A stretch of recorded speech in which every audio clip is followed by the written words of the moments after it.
पाया बाबा पाया गीतारे कहले कला एकत्रे बास करुन दुई भगिनी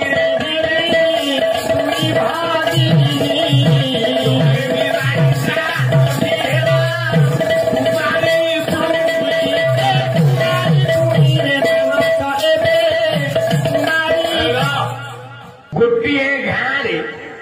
एकत्रे बास करुआ दुई भगिनी दी भौणी बास करुले गोटे बाहा